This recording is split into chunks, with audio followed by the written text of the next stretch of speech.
প্রথম আলোর অডিও সংবাদে স্বাগত। শামসুজ্জোহা জানিয়ে দিচ্ছি দিনের প্রধান খবরগুলি। নেপালের আকস্মিক বন্যার ঘটনায় ৯৫ জনের মরদেহ উদ্ধার করা হয়েছে বলে দেশটির প্রধানমন্ত্রীর দপ্তর নিশ্চিত করেছে। এদিকে নেপাল পর্যটন বোর্ডের সর্বশেষ তথ্য মতে এখনও ৪০৩ জন নিখোঁজ রয়েছেন।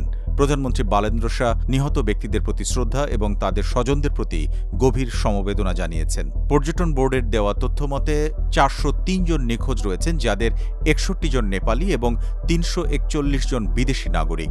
তাদের মধ্যে ভারতের ১৩৩ জন, যুক্তরাষ্ট্রের ৪৭ জন এবং যুক্তরাজ্যের ৩৩ জন রয়েছেন। নিখোঁজ ব্যক্তিদের মধ্যে ২০০ জন নারী এবং ২০৩ জন পুরুষ। ধারণা করা হচ্ছে নিখোঁজ ব্যক্তিদের মধ্যে ২৬টি দেশের নাগরিক রয়েছে। ট্যুর অপারেটরদের বরাত দিয়ে ট্যুরিজম বোর্ড জানিয়েছে, নিখোঁজের বেশিরভাগই ভারত ও নেপালের সীমান্তবর্তী মানস সরোবরের উদ্দেশ্যে যাচ্ছিলেন। স্থানীয় গণমাধ্যমের খবরে বলা হয়, পুলিশ রসুয়ার ভোতকোশি নদী এলাকা থেকে ১১৪ জনকে উদ্ধার করা হয়েছে। এদিকে নেপাল টিভি এবং রেডিও নেপালের খবরে বলা হয়, দেশটির সেনাবাহিনী ৮০ জনের বেশি মানুষকে উদ্ধার করেছে। তাদের মধ্যে ২৯ জনকে বেসরকারি হেলিকপ্টারে করে উদ্ধার করা হয়।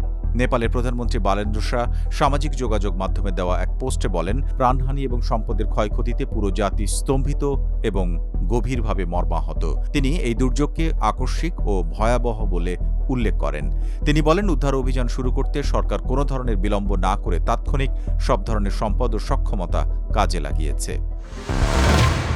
জেদ্দা থেকে চট্টগ্রাম আসার পথে বিমান বাংলাদেশ এয়ারলাইন্সের একটি ফ্লাইটে অসুস্থ হয়ে পড়েন ৫৫ বছর বয়সী এক নারী যাত্রী। পরে বিমানটি মাস্কটে জরুরি অবতরণ করলে বিমানবন্দরের চিকিৎসক ওই নারী যাত্রীকে মৃত ঘোষণা করেন।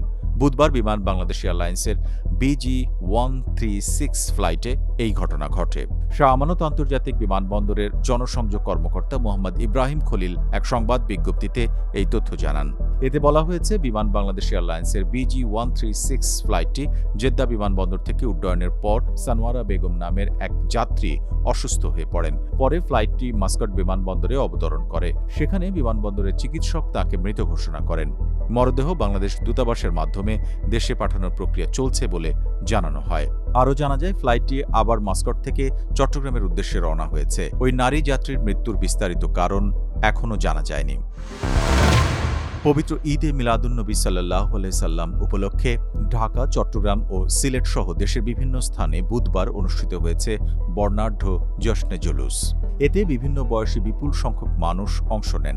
৫৭০ খ্রিস্টাব্দে ১২ই রবিউল আউয়াল আইয়ামে জাহেলিয়াতের অন্ধকার দূর করতে পৃথিবীতে আগমন করেন সর্বকালের শ্রেষ্ঠ মানব হযরত মুহাম্মদ সাল্লাল্লাহু আলাইহি ওয়াসাল্লাম এবং ৬৩২ খ্রিস্টাব্দের একই দিনে ইহলোক ত্যাগ করেন। মানব জাতির কল্যাণে তাঁর শান্তির শিক্ষায় আজ বিশ্বজুড়ে স্মরণ করছেন মুসলিমরা। ২৬ আগস্ট রাজধানীতে চাংখারপুল থেকে শুরু হওয়া শোভাযাত্রাটি হাইকোর্ট জাতীয় ঈদগাহ প্রাঙ্গণে গিয়ে শেষ হয়।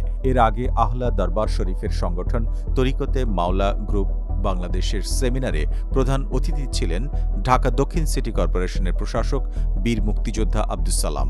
বক্তারা বিশ্ব মুসলিম উম্মার ঐক্য, শান্তি ও কল্যাণ কামনায় আলোচনা করেন। চট্টগ্রামে আঞ্জুমানে রহমানিয়া আহমদিয়া সুন্নি ট্রাস্টের ব্যবস্থাপনায় ৫৫তম জশ্নে জুলুসে অংশ নেন লাখো মানুষ। ১৯৭৪ সাল থেকে প্রতি বছর এই আয়োজন অনুষ্ঠিত হয়ে আসছে চট্টগ্রামে। এদিকে সিলেটেও বুধবার দুপুরে সোবহানীঘাট এলাকায় হযরত শাহজালাল দারুস সুন্নাহ ইয়াকুবিয়া কামিল মাদ্রাসা প্রাঙ্গণ থেকে বের করা হয় বিশাল মুবারক র্যালি। এই ছিল এখনকার মতো প্রথম আলোর অডিও সংবাদ। শুনুন আমাদের ইউটিউব চ্যানেল, ফেসবুক পেজ এবং ওয়েবসাইট prothomalo.com-এ।